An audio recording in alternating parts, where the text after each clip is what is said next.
Welcome everyone to today's webinar. This is how to use a grant scorecard to create winning proposals. My name is David Gates and I'm the Director of Online Education here at Grant Station, and I'll be your host. Now today's webinar will focus on how to use a unique tool that's going to help you improve your proposals. But before you start writing your proposals, of course, you need to find relevant grant opportunities. And you can use Grant Station to do so. Grant Station is designed to help you find grants that are perfect for your organization and do so quickly and efficiently. And today is the final day of Grant Station's Scary Cheap sale, where you can get a 1-year membership for $179 or a 2-year membership for $249, which is less than 30 cents per day. And I'll drop a link for that sale in the chat shortly. Now, your presenter today is Alice Ruhnke. Alice is the president of Grant Station, and having raised over $45 million from federal, state, and private grant makers, she knows what it takes to get funded. And today she's going to share her expertise with you. So please welcome Alice Ruhnke. Well, thank you, David, and thank you all for being here. I'm excited that we have a nice large crowd to help us learn how to write proposals better and have more of an impact on our communities. But I want to start, excuse me, first with kind of explaining how this webinar was developed. And so every other year, Grant Station and some of our partners, we host what's called an award-winning grant proposal competition. So we'll be doing one in 2025. And anyone in the nonprofit sector that has received a grant over the last 2 years can enter their proposal into our competition. And so we then have another panel that reviews all the applications, and we really pick out the best of the best. And when we started doing it in 2023, I really wanted a better scorecard to help the reviewers to better score the applications, because I thought sometimes when you're a grant reviewer, the criteria are very vague. Something that says like, is the need sufficient or something like that. And there's so many different ways to interpret that. So I wanted to create a scorecard that would help us in that review process. So kind of at the end. But then after kind of using it and people seeing it, they were like, why don't you present that as a tool to help um, nonprofits write better proposals? And I was like, oh, that's a really neat use of this. So I do just want to share one quick thing, and then we'll get right into it. But just so that you know, everybody with a membership or not does have access to those award-winning proposals. So if you go to our website and then you go to write proposals and you go to the award-winning proposals, then at this point you can kind of pull them up by year and look at the winners. They are both government and private. And they're really awesome proposals to really help you learn how to write applications better. So that is something that, like I said, is available to you if you are a member or are not a member. So I encourage you to take a look at those. So what we're going to do today is we're going to look through different components, the major components of a grant application. And as we go through each of the different components, we'll work with this scorecard to see how, what makes them strong and what then starts to make them weak. And so you can kind of see how, where you are right now, maybe in some of those sections, and things that you might be able to do to enhance those. Throughout the process, we're also going to talk about synonymous terms, because that's a real confusing part of grant applications. And so I want to kind of share with you how funders all use different terms that mean the same things. And then you kind of have those synonymous terms. And then again, as we go through each section, we'll look at ways that you can enhance that section, resources and tools that will support you in doing that, and things that you might want to consider. And then at the very end, we'll go ahead and hold off there for those question and answers. So please put those in the Q&A box specifically. So we're going to start with what is commonly a first part of a grant application, which is the organizational background. And again, down here, you can see all the different terms that one funder might call it an organizational background, but another one might call it an organizational profile or the profile of the applicant organization. Again, these terms are used interchangeably, but I'm just calling it the organizational background section. And so really the things that really make that section very strong is where you can really show your credibility and capacity to do the work that you're going to be proposing in the application. So being able to demonstrate to the reviewer or the funder that you've had that experience with working in your community and working with your target population, really showing the strengths of your organizations and where you have a unique solution to problems that exist in your community. Then you can kind of see as it just kind of goes down to more to less strong and more weak, where you can show that you've had you've offered these programs, had some success, still trying to refine that model. You have an adequate structure for an organization. You know you're set up adequately. Kind of down to you haven't shown that success with your program, or there's weaknesses in your leadership or how you offer services. And then finally, the weakest there then being when you can't show that you have a track record of serving the target population or serving the community. That's a real negative when you can't let them know that you've already done this work before and that you're successful in doing it. So again, you can kind of work your way through these different categories. And if you find that you are having weaknesses in any areas, here's some different ideas on ways to enhance that organizational background. The first one just being making sure that you are aligned with the funder's area of interest. Making sure that what they're trying to achieve is the same as what you're trying to achieve through your programs. And so that really starts way before you're writing an application. I mean, that really starts when you're doing your grant research and you're trying to find the best funders that align with your mission and vision and values, and the funders' mission, vision, and values. And so I just pulled out just a quick little example from our database, where we always have those areas of interest that the funder is looking to fund. And so you need to make sure that your areas of interest align with what their areas of interest are. And that way, you know, the likelihood of you connecting with the funder is a lot higher. And if you don't connect in those areas, generally, no matter how good your application is, it's just not something that they fund. So that kind of starts from the beginning of really finding those good matches for your organization. And then just some other tips to enhance that section. Again, the first being to understand the funder. And so again, that comes in during your research process as well, of being able to look at who they funded in the past to see if there's some alignment with your organization and some of these other types of organizations, or how much money they're giving out, let's say on average, to other organizations. So looking at their tax forms and looking at their annual reports and really reading the website from the funder is a really great way to make sure that you are aligned.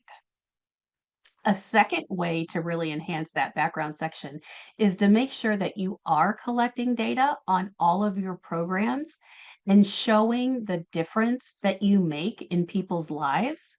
And when you set that system up and you're collecting information and data that demonstrates that your programs are effective, then you really want to weave that into that background section. So again, the funder is seeing how many people you've served in the past and how many have, achieved to a certain level or done certain things that make a difference in their lives, depending on whatever, your area of interest is. And then throughout that background section, just make sure that you are really highlighting your strengths. This isn't a time to be uh, to feel like you shouldn't boast. It's a time that you do want to boast. You want them to know all the things that make your organizations very strong, if it's from, leadership or the impact of your programs or, anything around your organizational development. And then sometimes we might be offering, let's say we offer a certain service, but we might be offering a new service, right? And so that could make showing your track record a little more challenging. So if you're proposing any sort of, pilot program, I would still make sure to really integrate into that background.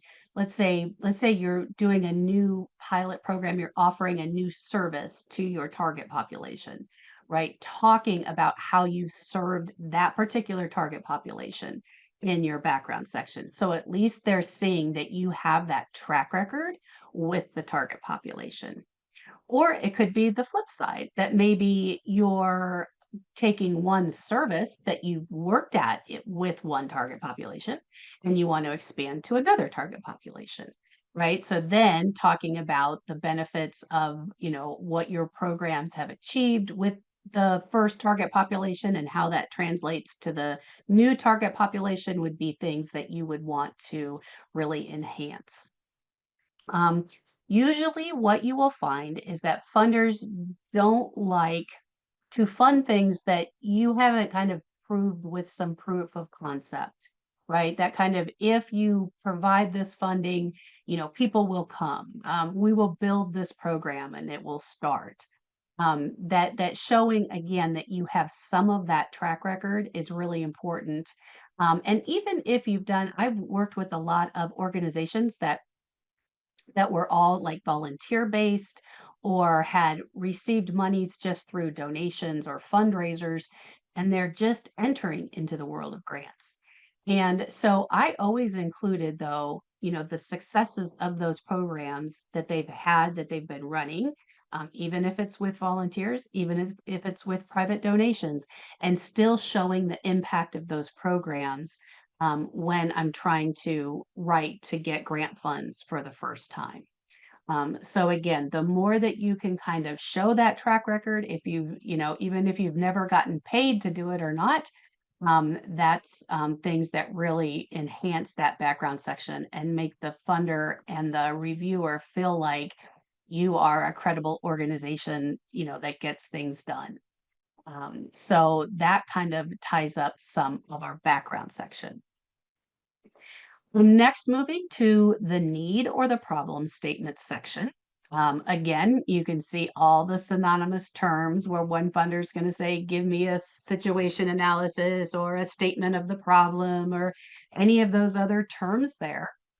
And so some of the different things with making that need or problem statement very strong is really making sure that your data is local and relevant to the proposal and up to date, that your sources are all cited. I'm going to talk a little bit more about that in another slide.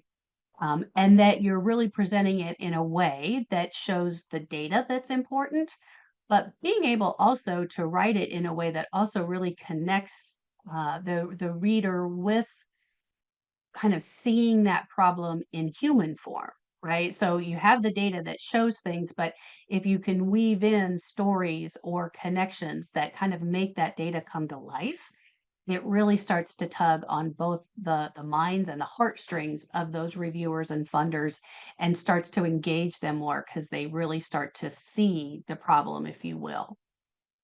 Um, then again, you can kind of read through, where it starts to get a little bit weaker of, that the data is there, but maybe it's not very up to date, or maybe some of the data isn't maybe as relevant to the project as it could be.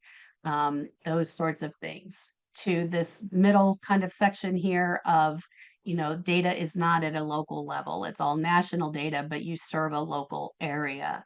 The data is out of date, not relevant, and if the sources aren't cited is also a big deal. And then you can kind of see the really weak ones are where it's just not clear what the nature of the problem is, and the data just doesn't work to support what you're trying to say. And so those are things to really start to work on if that's what you're finding your needs sections look like. So some of the ways to enhance this section is to look at your data and make it as local to your geographic area as possible. So what you want to do is, if you serve a county, you want, and let's say you serve uh, students who've dropped out of high school in your county, then you want to know the number of students who've dropped out of high school in your county, right? You want it to be as local to your target area as possible. Now, it's fine and sometimes very powerful to compare your data with, say, statewide data or national data to show that you have a bigger problem, more of a challenge than the national data shows or your state data shows, and that sort of thing. But you always want your data to be as local as possible. Then just making sure the data is relevant. Again, you get to pick the demographics that you're talking about in your needs section. So just making sure that they are tied to the project that you're proposing. And so sometimes I think people will just throw in every bad indicator of data that they can think of for their community, even if they're not addressing that in their projects, just to say, wow, this will really make us look really needy, right? Um, but if it's something that you're not addressing in the project at all, so let's talk about, let's say those you're addressing those students who've dropped out of high school, and then you're talking about veterans who need assistance in your community, right? And those two things don't connect. So you wouldn't want to put the information about veterans. It just confuses the reader. With up-to-date sources, my rule of thumb was to not have anything older than 3 years old. And that's becoming easier with more sources going online for you to find data and use data. And those sources are more frequently updated than they were, say, 10 years ago. And then with citing your sources, usually it's sufficient in, say, an application to a United Way or a community foundation or a corporate foundation to just write it right in the sentence. So say, according to the US Census Bureau 2024, and then, well, put the data that you are quoting. And then as you kind of start to grow to, government grants or state and federal sorts of things, you'll find that you'll have to have a more formal sources cited page that you reference in your applications.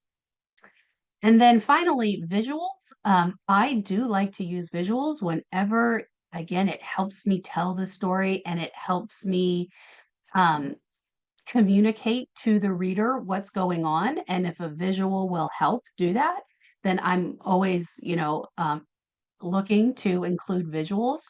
Now, as more applications go online, we have less of an opportunity to do that because usually you can only put text.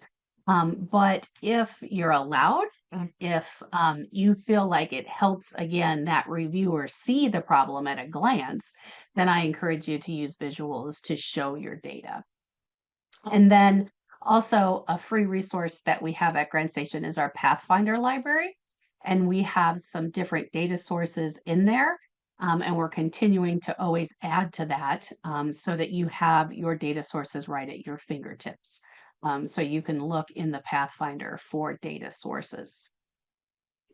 And then I just want to share with you the American Community Survey that's done through the US Census Bureau and just kind of point you to some things on their site because they have a lot of information in the American Community Survey. And what it does is it takes um, the survey that's done at the beginning of every 10 years and it adds to the data every year to keep it up and current and uh, so that people can use it throughout that decade.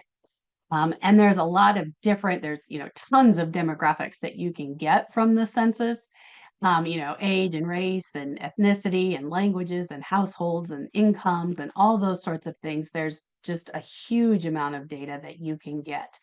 And you'll kind of pick which ones, tell the story of your community and your target population the best. And the American Community Survey recently, within the last few years anyway, redid their interface and made it so much easier to use the data or to find the data and then use it. And so you can do it several different ways. One of them is just through the quick facts link, which is right here. And so if you live in a town or a city or a county or a state with a population of 5,000 or more, then you can find these different statistics on your community. All the things that are listed on this chart, education and transportation and the economy and family and living arrangements, all those sorts of things. So quick facts is a really helpful way to, describe that community and your target population kind of all at one glance. A second way that you can use the American Community Survey is through the county or community profiles. And so I use this a lot where you can pull up information, you can put what geography you're looking for. So let's say you served a county. So you'd put in the county that you serve. But what I would also do usually is then put in the state that I serve and then the national data so that when I start to pull up information on the topics, all of a sudden I have that comparison data to be able, again, to show that, we're kind of worse off than the state and worse off than the national data. And so there's all these different topics that you can pick from, again, and drill down into employment and health and housing and all that kind of stuff with the different community profiles. The other cool thing is that you can really drill down, though, really deep with the American Community Survey, where you can look at just, let's say you serve a neighborhood in one community. And so you can drill down to census tracts or zip codes and really hone in on that local data using the American Community Survey. And so that's really, really helpful, because sometimes the service area that you're serving, if it gets swallowed up in a whole citywide data, the need doesn't look as high. But when you pull out that neighborhood that you serve, that you can see that there's a higher need in that particular community. So there's great ways to kind of drill up and down with the survey, American Community Survey. And then kind of finally, the last way that you can kind of pull data is just kind of in a little bit of an AI type way, where you can just go in and just go into the box and type in, like here, search for poverty in Georgia in 2020, and it will pull up all the data tables that talk about poverty in Georgia in 2020. And then, you just have that right at your fingertips to go from. So this is just, one source, but a really great way to get that information to really be able to talk about the challenges and the problems that exist in your community that you're going to be working on to solve. So now we're going to move, we know what the problem is, right? We know what our strengths are as an organization. And now we're going to look at what an approach section would look like from what I'm calling it. Or it could be an action plan or a program description or a plan of operation or a work plan. Like, again, funders call these things all different things. But this is where you're telling the funder and the reviewer what you're going to do. So you want to present in a logical way what your plan is, and that your plan seems very reasonable and achievable. And when you can also show that you're building on other assets in your community or incorporating other assets into your community, that also really enhances your projects a lot to be able to show that you brought in other resources. And then again, you can kind of look down to the weak area of, looking that, it doesn't seem logical that what you're proposing is going to move the needle at all on the problem, and it doesn't seem logically connected. If There's no other resources that you're bringing in from the community to help, work collaboratively on the projects.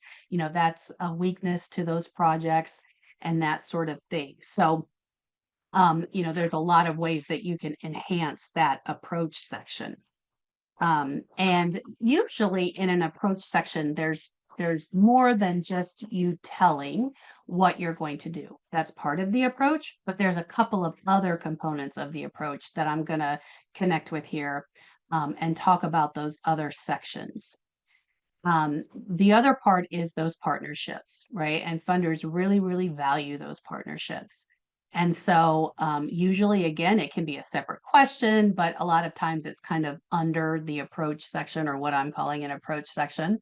And again, when these partnerships are very strong, you're really able to show this vision that this partnership has, how you're really working collaboratively, and sharing information and sharing resources to move the needle on whatever the problem is that you are addressing, with your partners.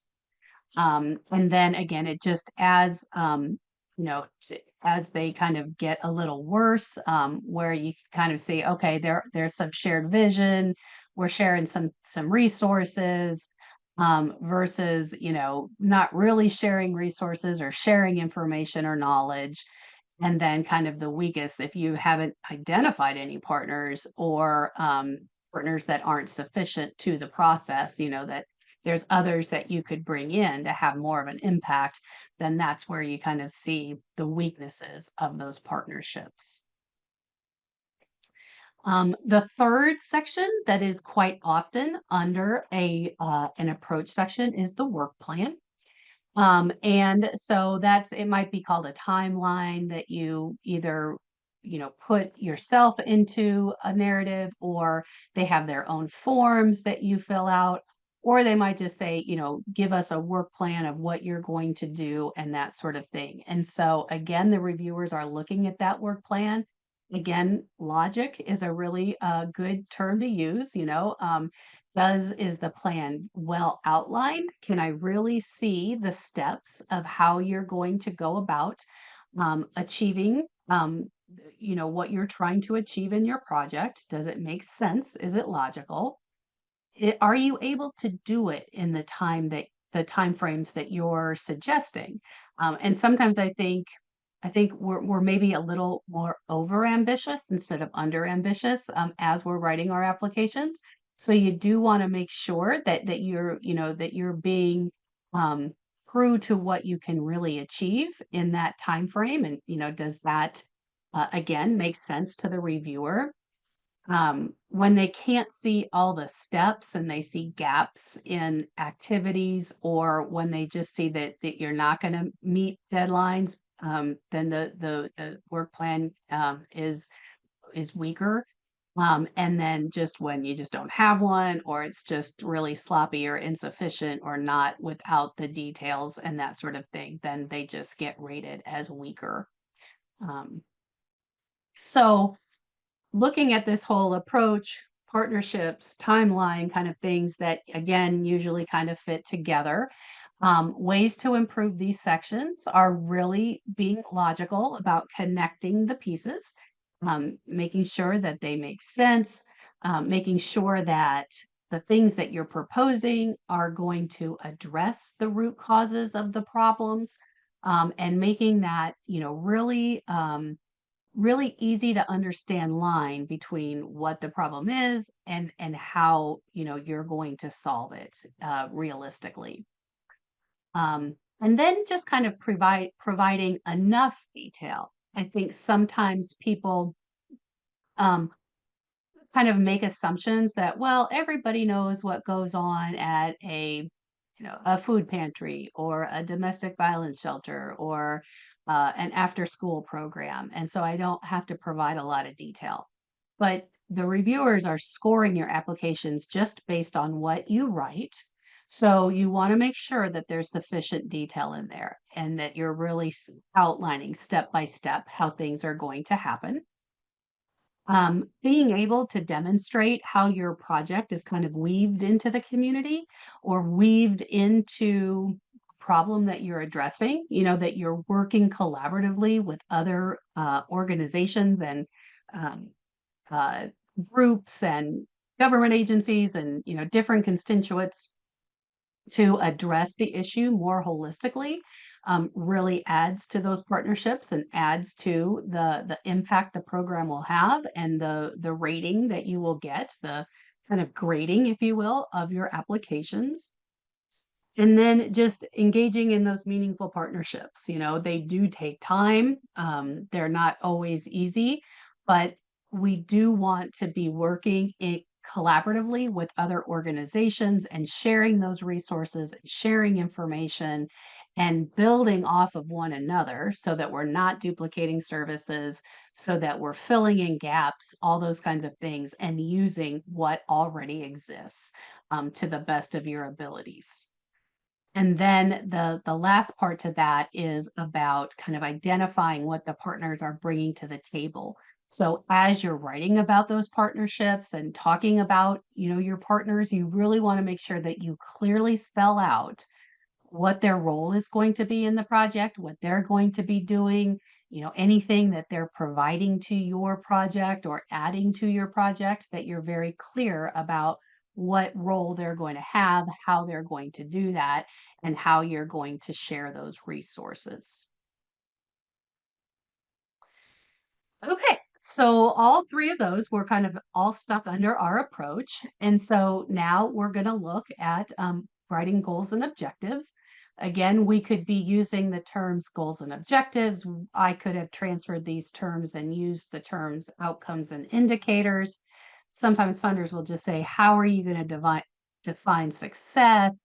Or what is your impact going to be? All these terms, again, used interchangeably, and I'm just using goals and objectives as my headers here. So again, the very strongest goals and objectives have very clear goals that are visionary as to what you're trying to achieve. The objectives are there then written very specific, measurable, achievable, and realistic. Um, uh, Objectives that you're writing to be able to measure your success, and that really seeing overall that those goals and objectives will help people kind of come in with the problem statement that you've already identified, and then this is going to be used to what you want to see changed in the future, right? So you again want to see that real connection between what you were talking about as the need and what you're writing as your goals and objectives, so that they're very well aligned. Um, Again, when the goals aren't visionary or the objectives aren't very concrete, if the goals and objectives don't really seem like they're, really going to address the need that you've identified, or, they're just non-existent or just kind of unclear, that's when these get rated, with less points, less, sometimes people do it with points, sometimes they do it with just strengths and weaknesses and that sort of thing, and outline that to you in your review process when after they, if they decline your award or if they award your grant, that they might give you those reviewer comments back with these different areas. So just some ways to enhance those goals and objectives. Really being able to establish that system that you're going to measure the changes that your participants experience, measuring their growth and development in whatever it is that you're addressing. When you set up that system and you have those goals and objectives or outcomes and indicators, this is information that when we first started talking about the background section, this is information that, next year you're going to use this in your background section to show how much difference you made in people's lives, right? And so when we're looking at doing these outcome evaluations, we or how you put together a logic model, which is also kind of an interchangeable term. We offer a lot of webinars on that because I think of all the sections, this one's the most challenging, is how we're going to measure that change, how we're going to first define it and then measure it. So we do have webinars coming up on developing logic models and things like that that can help you as well. And then making sure that these goals and objectives are really tied to the problem that you identified. And sometimes as I was writing applications, I would find that goals and objectives might morph a little bit on what we thought we were going to be able to measure. And so maybe originally, let's say it was a job training program, and we wanted the ultimate goal to be employment of the participants and that sort of thing. And in the needs section, maybe I didn't talk about employment. And so I have to go back and make sure that the need and these goals and objectives really align, because problem statements, the baseline, and the goals and objectives or outcomes and indicators are what you want to see changed in the future. So those two things should really align and be very well connected. Um, then we have our evaluation section. This is when we're starting to look at a couple of different things, showing that we met those goals and objectives, and then also measuring what we did. And so a very strong evaluation, the reviewers can see exactly how you're going to perform that evaluation, how you're going to assess people, what tools you're going to use to do this. And then that you've also kind of include, again, that outcome evaluation is about measuring the outcomes in the participants.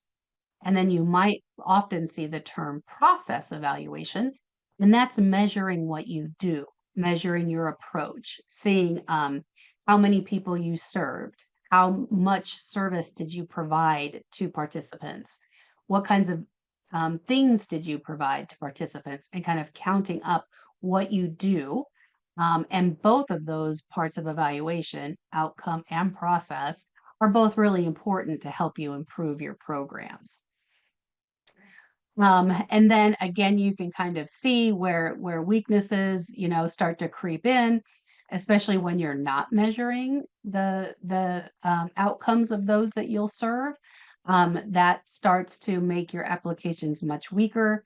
Outcome measurement has just become more important over the last 15 years, and it's part of the process of what we have to shift to show that all the work that we're doing is making the difference that we're trying to make in the community. And if we don't evaluate it, then we don't really know, right? So it's really important to set up that good evaluation plan that's really going to show your programs have the impact, have the outcomes, have the results, right? All those interchangeable words all there so that you know if your programs are successful or not.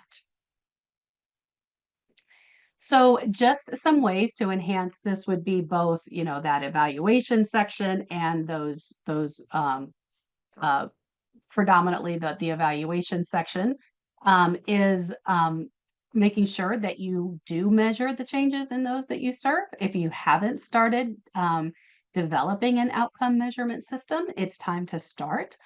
This really makes your applications much stronger. And that you're also setting up that process to measure the process or measure what you did, right? So try to have that evaluation on two levels going on, so that the funder you can kind of point out how you did things and how much you did, and then what was achieved and changed in your participants. And then it's also kind of nice, not 100% required, but I do see the question quite a bit in applications where they say, how are you going to use this data? Right. And so the thing that makes the data important is that we use it, right? So we use it to make changes to our programs, to switch things up, to add new layers to our programs. It's important data so that we know where to go in the future. And so that's one, answer to that question that I'm always including, that it helps us make sure that it allows us to pinpoint areas of both strengths and weaknesses so that we can do things to improve those different areas. Another really kind of cool thing that I don't have written down, but as we've been working a lot with different AI tools and Chat GPT and other chatbots. In that goals and objectives or outcome evaluation or outcomes and indicators, again, synonymous terms, that those chatbots are really good at providing you with ideas. And they use the terms appropriately, right? They use the terms the way they should be used, where outcome is measuring the change in your participants, your process is measuring your approach. And so you can put information into a chatbot about your programs and what you do, and then you could say, can you list me 5 goals and objectives to measure success of this program? And you can pull from that, kind of see what fits with your organization, what needs to be tweaked, that sort of thing. But it gives a lot of really great ideas. It'll drill down all the way to how should I do it? How can I do it? Like you can really interact with those chatbots and get ideas on tools to use and those sorts of things. So I'm really impressed with how they are using the terms appropriately, because sometimes not even funders use the terms appropriately, so it can get a little hairy sometimes. And then the other thing is just if you're out there trying to figure out what kinds of goals and objectives or outcomes and indicators to create, and how to measure these things, just Googling the term logic models, that's kind of what they're also called. So logic models for whatever it is you do. And you'll see ideas that other people have come up with as to how they measure changes in their participants. And you can look at those different ideas and again, see what fits and tweak it to your own organization.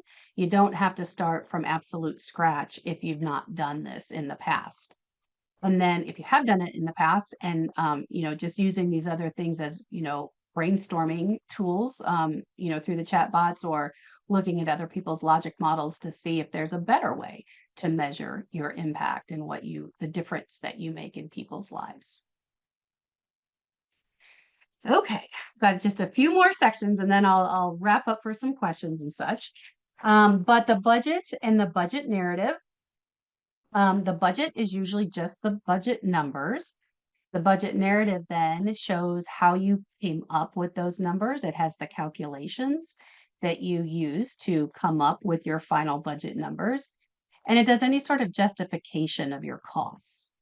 And so with both of these items, that if it's very clear that the costs they're reasonable costs, they're justified. It makes sense that you would need these items to achieve the goals and objectives of the program, that you're using resources well, and those sorts of things, and that everything that you kind of have in your approach that costs anything that you're doing, making sure that there's a budget aligned with it.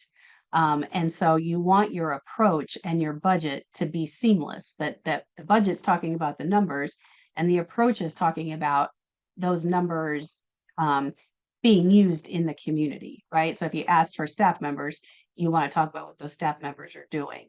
Or if you're asking for a vehicle, you better be showing where you're transporting people to and why, those sorts of things. So those two things should be connected. And then, again, you can kind of go down the list, but when they just see things that are just thrown in there that you didn't speak about in the budget, or I'm sorry, in the approach, when there's just an item there that's like for software, and you never talked about needing software for anything, then the reviewers get very confused, right? And so if it's not aligned with what you're trying to do, if it's not logically presented, and if the costs just aren't necessary to achieve the goals of the project, then that's when your budgets and budget narratives start to get increasingly weaker. So, again, ways to enhance this, make sure your budget and your approach align. And again, that was always a trick for me because my clients, even though I said I needed the budget early, they tended to give it to me very late. And so I would always have to look at the budget and then I would have to tweak the approach section because there would always be something in there that they threw in at the last minute, which is fine as long as it's going to get used in the program, right? But I didn't talk about it. So I'd always have to kind of go back and revise that. In your budget narrative, making sure that you're providing those calculations of, how you came up with $10,000 for travel. What does that mean? How much is mileage? How much of it was hotels or flights and those kinds of things, and really outlining it line item by line item. And then finally, just making sure that you justify anything that you might need to rationalize. And so if you have costs that you feel might be considered a little high, explaining why those costs are high.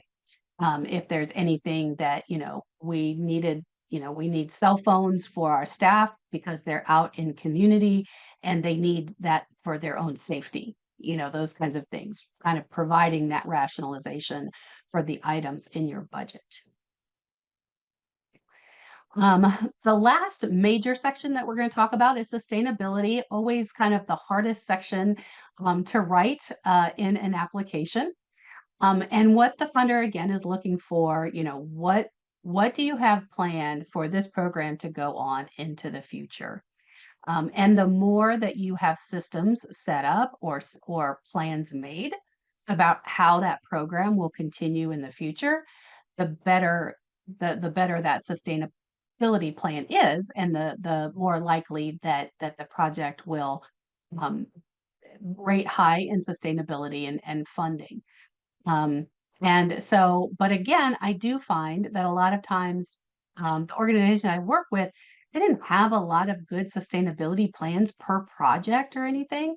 So I was always challenged with this particular part. And so some of the things that I started doing after a while, and then after talking to some funders, because, a lot of the problems that we're dealing with in our communities, they're not going to go away in 1 year. We're not going to solve this problem. We're always going to have food for those food pantries and emergency services for people who need their electric bills paid, and housing for, teens that are um, moving out of foster care, right? I mean, those problems aren't going to go away. So we're always going to have to find more funding, right, to keep this stuff going. So gotten a little bit more into also helping organizations look at their organization sustainability as opposed to just one project, to kind of look at it from a little bit higher view of the organization and its stability as an organization in the community, its strengths, if it's from leadership that you have, or great strategic planning, or a great board of directors who really helps you identify resources to keep your programs going, those kinds of things. It can sometimes be a little easier to look at it just from a higher view, because it just will help you kind of show that your organization is strong. It's going to be here next year. And that's kind of what the funder is really looking to see. Are you going to be, I don't want to invest in you this year if, the chances of you not being around next year, are very low. So that's kind of one way that I worked around that, not worked around it, but how I address sustainability. And then the very last section is just on kind of that writing style, to making sure that, you're putting things out there that are grammatically correct and the correct spelling, and no, punctuation errors, and that you write in a way that is engaging, and it's, kind of talking and educating the reviewer, and they're reading it in a way that's really engaging to them, getting them the information they need, but it's like a good read. It's simply written. It doesn't have a lot of jargon in it. It explains acronyms before they're talked about and those sorts of things. And so uh, just having your writing style in a way that is easy to understand, You don't have to use big fancy words. You don't have to dazzle anybody with anything like that. Just really, say what you need to say in a way that people can hear it. And so just a few, ways to enhance that. Again, keep it simple, avoid that jargon, have people edit your applications. One way, another way is also using those chatbots. They do a really nice job at proofing your materials and making sure that they're grammatically correct, that they don't have punctuation errors, all those sorts of things. And that's a great use of AI tools to really help save you time. And then as you're just writing again throughout the application, I'm always seeking that nice balance of engaging people both with the information that they need and then trying to tug on those heartstrings so that they can really that they start to get invested in the issue and your solutions. And then finally, that just kind of that be interesting kind of part, it doesn't have to be all dry facts, right? You want to be interesting so that the reviewer actually wants to read your narrative. So we got now to 2:52. So I think I see some questions somewhere, and we can do that for a while. Perfect. Thank you, Alice. Yeah, we'll get to these questions here in a moment. But before we jump into the questions, I do just want to remind everyone that Grant Station's Scary Cheap Sale does end today. I think it's going to be done later this evening. The 1-year membership is for $179 and the 2-year membership is for $249. And you can learn more at the link I'm about to drop in the chat. And yes, as you saw, Alice, we do have quite a few questions, so we'll dive into those Right. now.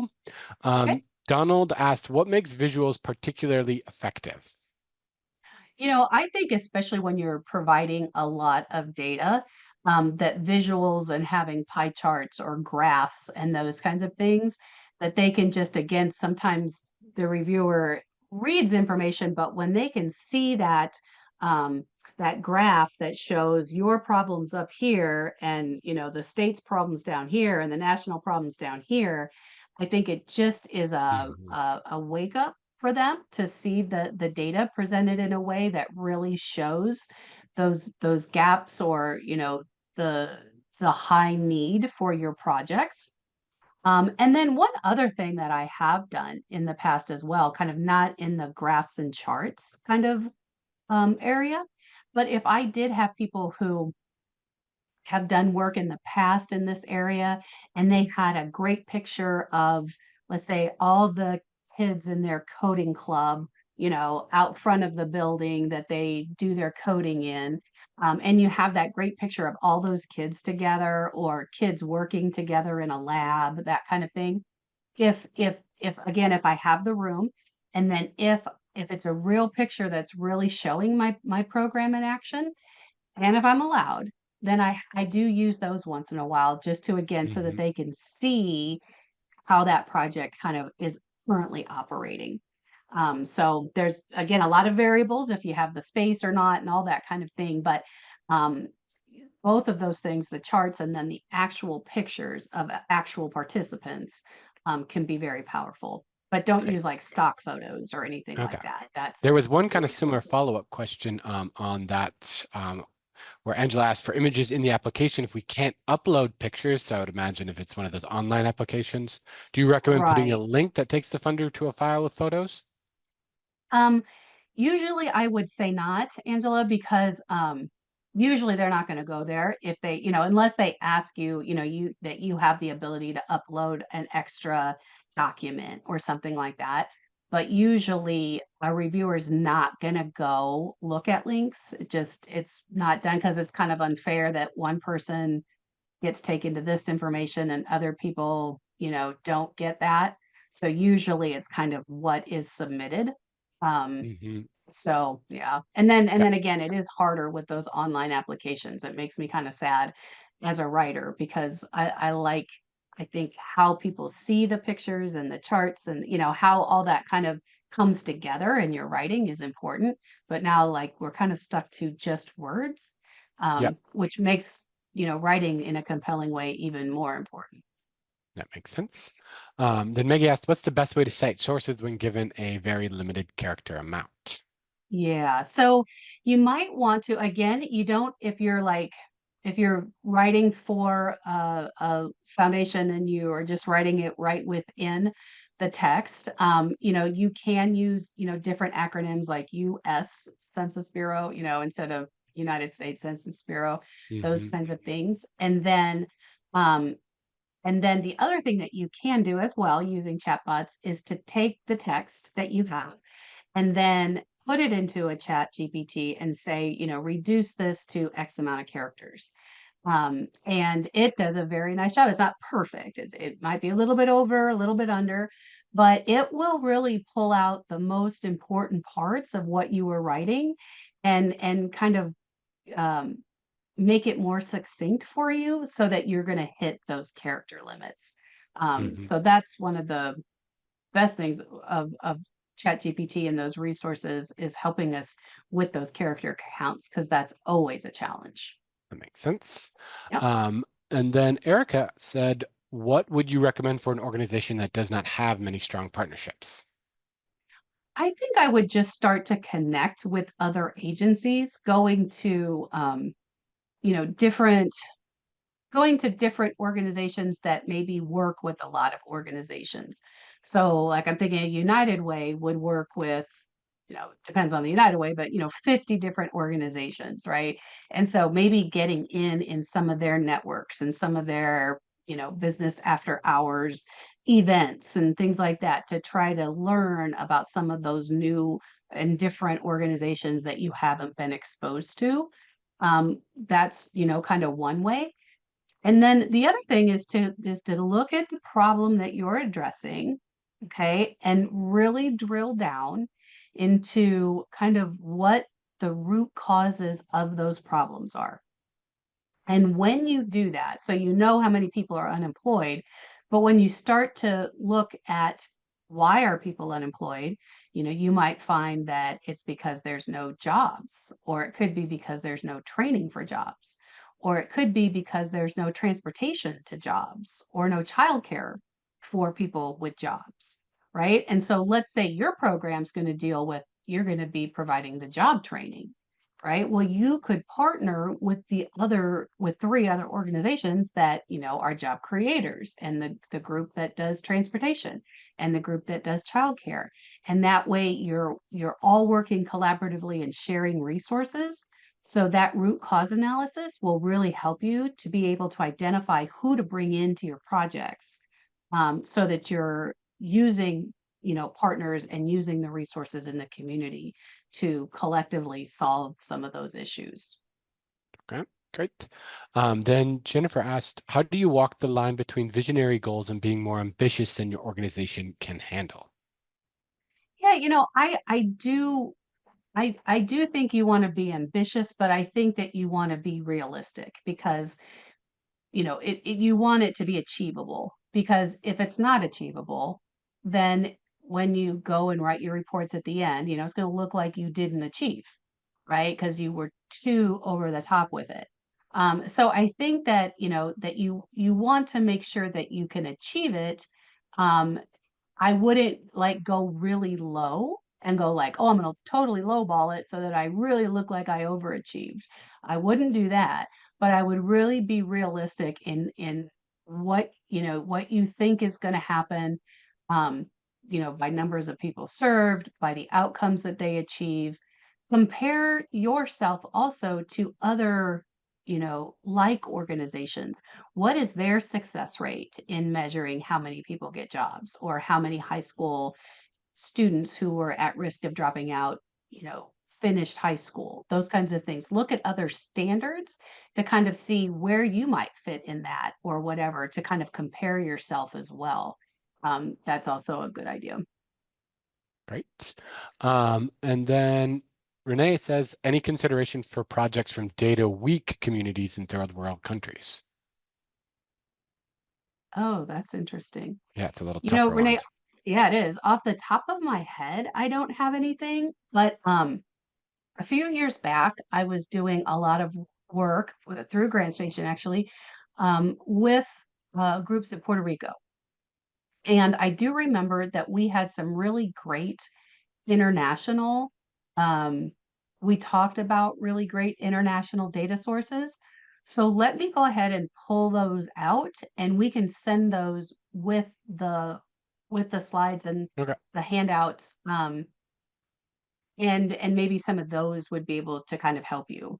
You know, like Perfect. UNICEF, for example, I know has a lot Mhm. of good numbers, but I can't remember the rest. So let me pull those out. Great. Then Abby says, can you explain what objectives are exactly and how are they different from goals?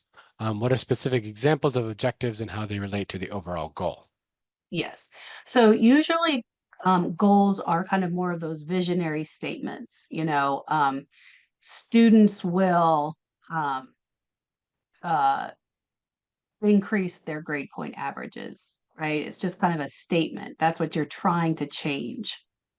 When you then get down into objectives, right?